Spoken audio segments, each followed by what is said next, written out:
Torey Carter of the Victory Fund.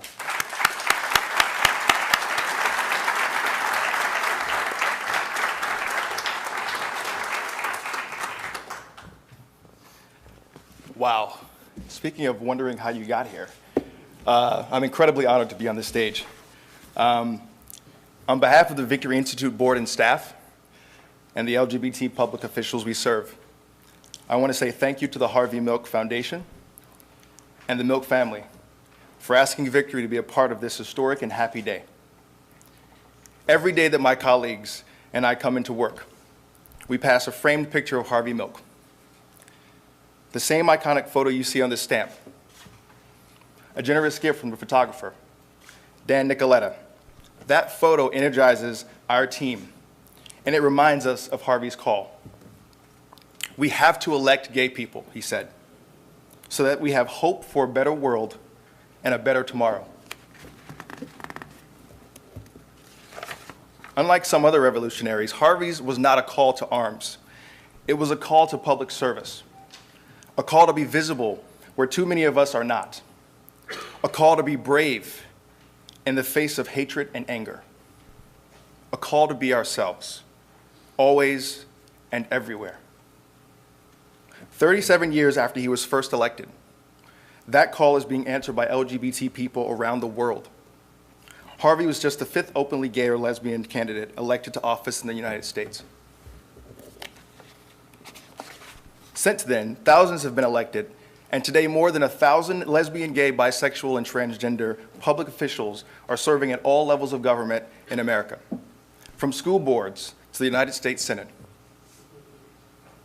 in both appointed and elected positions. But Harvey's example is an inspiration not just in America. This month in Serbia, LGBT leaders from across the Balkans are being trained by the Victory Institute to become involved in their own communities as elected officials. We're also holding trainings in Peru and Colombia. We're doing this work in partnership with the U.S. Agency for International Development. And that's only possible because of this administration's strong support for LGBT equality around the globe. We commend the president not only for his words, but for his actions in making our country a leader in the pursuit for human rights for LGBT people. As Stuart Milk travels around the world on behalf of the Harvey Milk Foundation, he's meeting young people who see public service as an important part of the struggle to be accepted for who they are. They see themselves, their whole selves, their authentic selves, as part of the solution. And that's incredibly exciting. Recognizing Harvey Milk on a U.S. postage stamp is a true milestone for his legacy, for his family, for those who fought by his side, and for those who follow in his footsteps, both here and abroad. Victory is proud to answer Harvey Milk's call. We are honored to be with his family to help celebrate this day, and we are humbled to serve the leaders he inspired. And now I have the distinct privilege of introducing one of those leaders. She was first elected to local office in Wisconsin, less than a decade after Harvey Milk's historic victory. And her passion for public service has grown stronger ever since.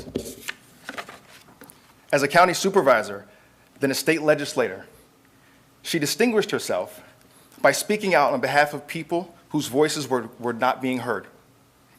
The example she set as an out lesbian working to make her community better proved Harvey Milk right.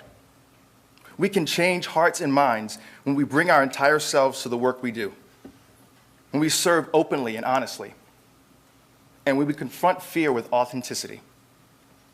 In 1998, she became the first openly LGBT candidate to win election to Congress as a non-incumbent. And of course, in 2012, she made history again by becoming the first lesbian LGBT American to win elections to the United States Senate. Today, she is the highest-ranking openly LGBT public official in America. And she is still speaking up and speaking out for those of us who need a champion in the federal government. Please help me welcome someone who answered Harvey Milk's call, our U.S. Senator, Tammy Baldwin.